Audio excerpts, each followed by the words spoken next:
Alright folks, today we are taking a tour of the royal complex in Belgrade, Serbia.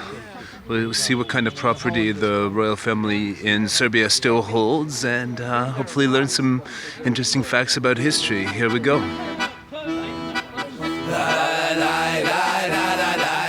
Belgrade Beat. The pulse of the city.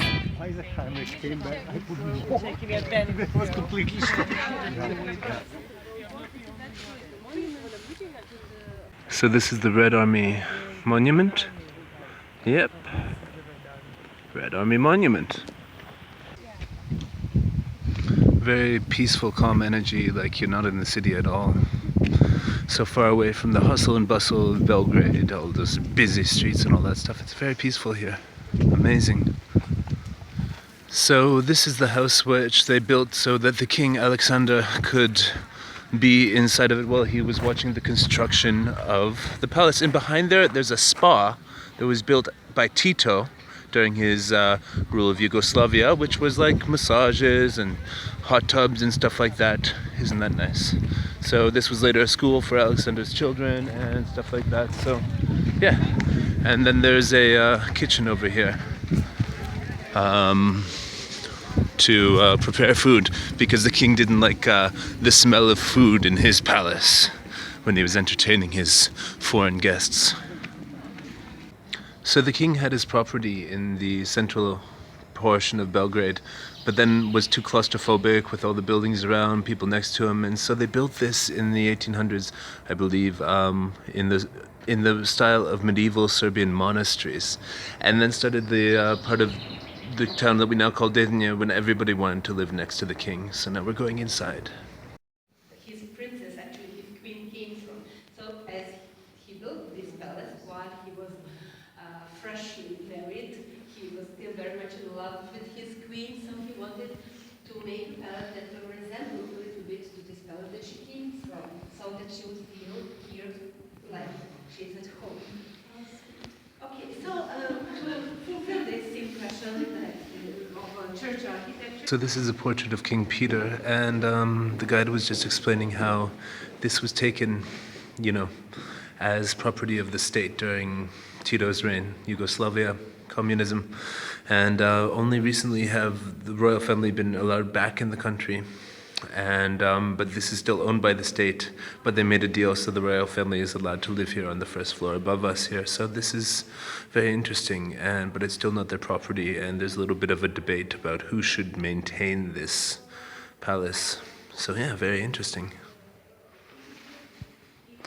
They all went to England actually during the war.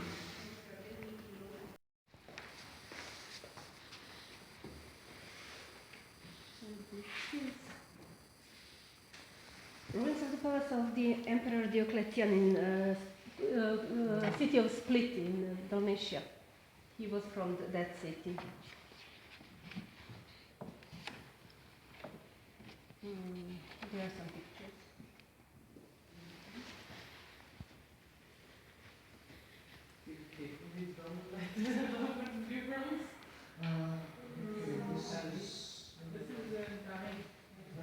Yeah, well, this is on this. This is a revolutionary calendar, so right. On this, so it's got to be 1801, 1802,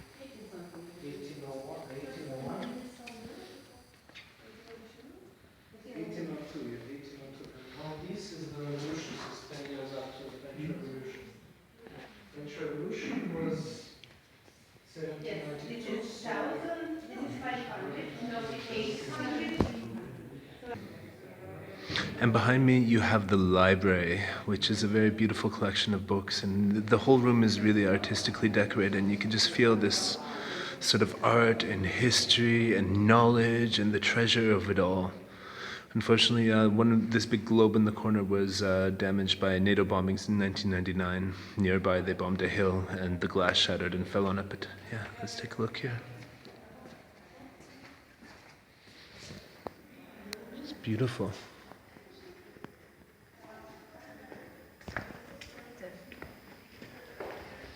Beautiful library.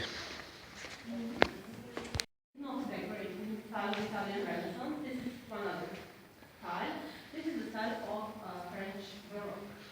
And also, if you look at the furniture, it's typically French Baroque. It's not the kind of Baroque, of course, it's not original, but it is covered with goblets that were done by the original schemes of Charles Brand. We have a huge goblet of Charles Brand, which I do related to the dining room. We have two important paintings here. The first one is, and the one is done by Nicola Hussein.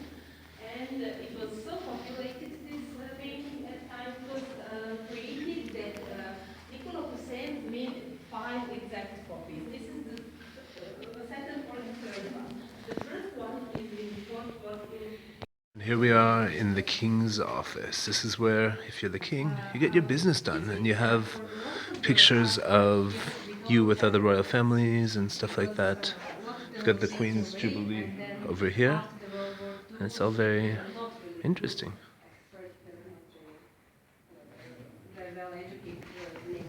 Let's take a look out the window. Wow, beautiful hills. Excuse me, would you say this style is On the front panels here, we have the scenes from the battles of Alexander the Macedonian. We have a lot of Alexander the Macedonian here at this palace. They obviously wanted to show the parallel between King Alexander I and Alexander the Macedonian. These two pillars, they're made not from marble, they're from onyx. And they're made when King Alexander first visited Kosovo and Metohija. This was in 1924, because Kosovo and Metohija were last liberated from Turks. And then there was this mine of onyx very near this monastery, where they have these exact pillars. And he ordered that this mine should be reopened. And when they opened it, they realized with central heating. A lot of these fireplaces, we have fireplaces in almost every room, but a lot of them didn't actually work. So this is because we had central heating, but they tried very carefully to hide central heating, to hide the heaters. So if you look behind those decorations for the pillars, you can see that heaters are concealed behind them. You see them? Thank you. Behind those. Also, we have one gobelin done by Charles Brand showing Alexander Macedonian and the Persian Emperor Darius, who is kneeling in front of him. He is defeated, and he is kneeling in front of him with all his family. Also, here in this room, we have 3 portraits of 3 rulers from this dynasty, Karađorđević. On the first one, we have King Peter I and his son, King Alexander I. They are on the same portrait because and it was done by Montenegrin painter Modernization. The other one was done by a French painter, Georges Scott, and it's the equestrial painting of King Alexander I. And note his saber, because the same saber you will see in the hands of his son in the third portrait, King Peter II. And even though King Peter is very young and has this painting, he's practically still a child. You can see that he's already declared a king of Yugoslavia because he's holding. He has some of the royal regalia. First, he has the saber of his father in his hands. Then he has the cross of Saint Lazarus on his chest. Alright folks, here we are in the basement of the palace. This is, I guess, where you watch movies if you're Serbian royalty. So after the October Revolution, a lot of Russian aristocrats, then they're learned men, they're writers, poets, immigrants who stayed here in Serbia, and their offspring still live here in Serbia. And when it comes to their architects, they really left their mark on the architecture of the entire Belgrade. So kings just wanted to have, when it comes to basement, he wanted to have space for himself, where he could relax, where he could spend a pleasant evening, maybe play a few games of cards or something. And basement is very convenient because it doesn't have windows, nobody can he's not under surveillance all the time. So this is the basement room where the king would have his sort of time off, and they decorated it in Russian style. His parents died when he was 5.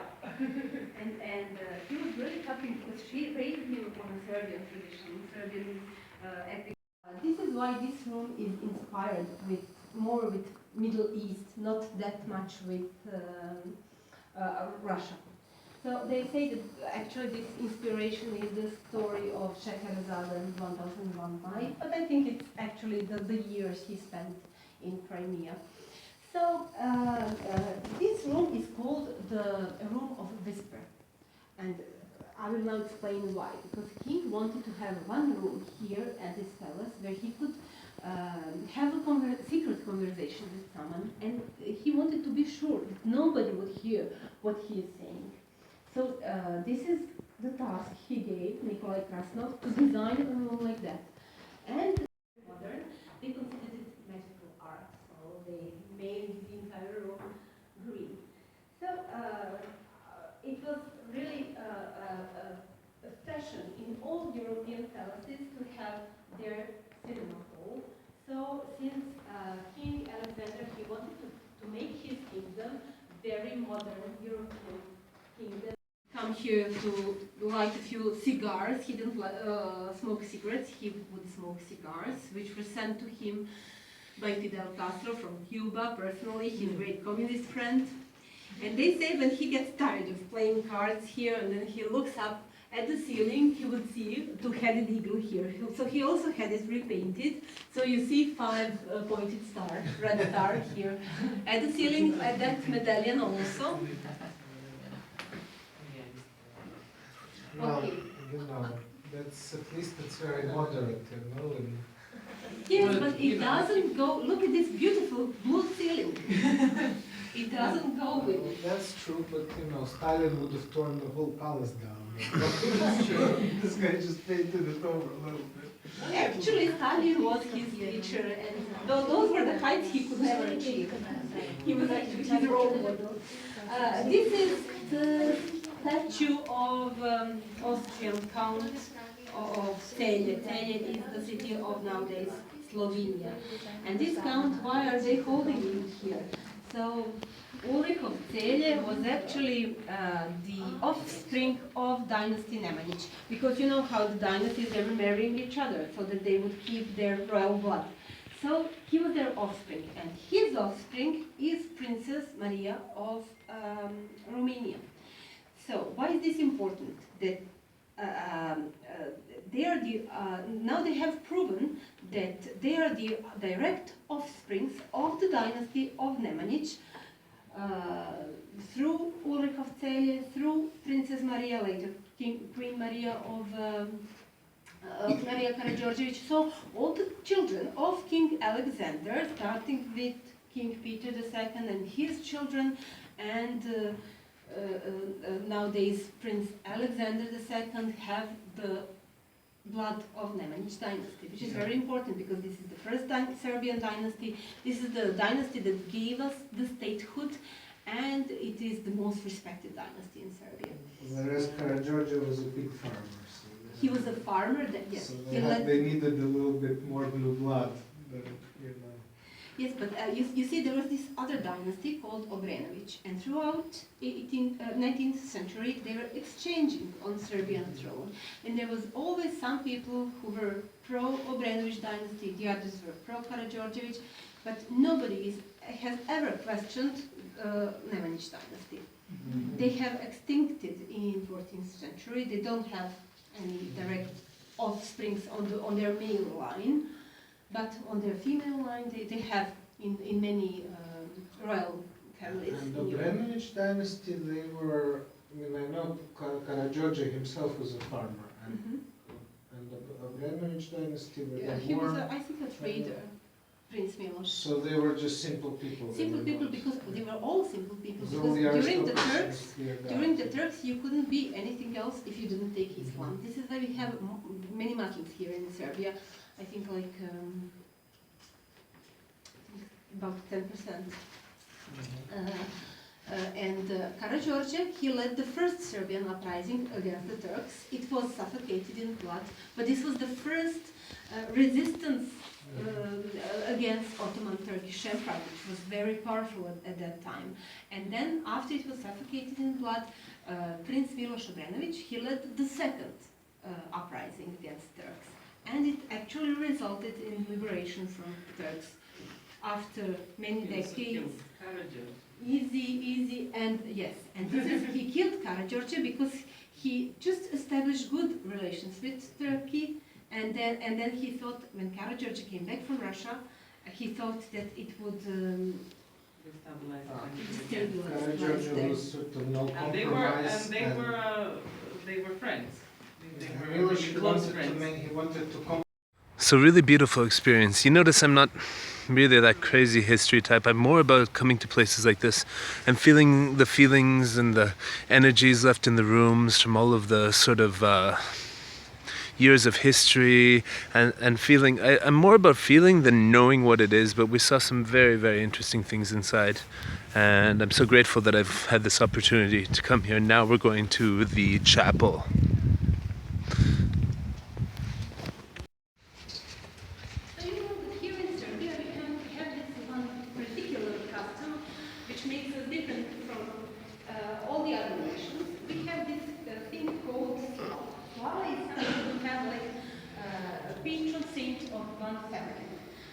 Every family has one patron saint, and at that day we make a big feast, we make a lunch, call our friends, relatives.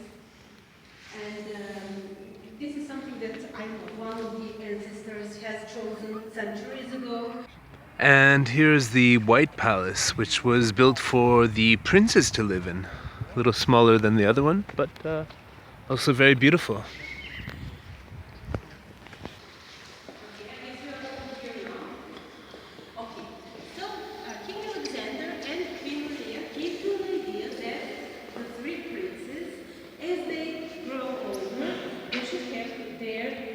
Their own palace. Slobodan Milošević is actually using this room every time he had foreign visitors, like high officials from, I don't know, General Council of Security Council of the United Nations, so on. So this was his favorite place where he would be sitting, and maybe hear somebody from, I don't know. This was often on TV.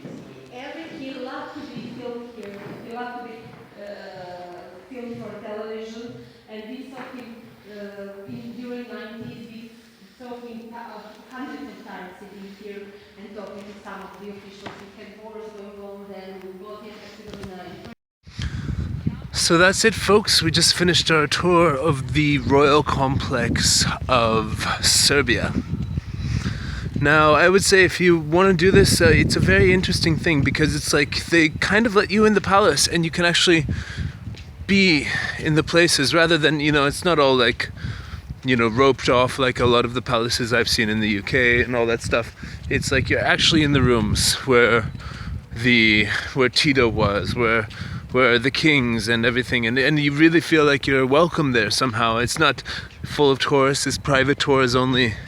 And it cost 20 euros, kind of expensive by local standards for anything like this, but overall it was worthwhile to feel the majesty of the aristocratic traditions of Serbia. So if you're at all into that stuff, I know a lot of people aren't these days, but I am somehow. Come and see it if you get a chance. It's like groups of 10 minimum or something like that for 200 euros. I don't know, but I really enjoyed this. And well, this is Belgrade Beat, a little bit different Belgrade Beat today, showing you this palace. But yeah, I feel like I'm not in Belgrade right now. I'm in some sort of different universe of sort of Serbian royalty.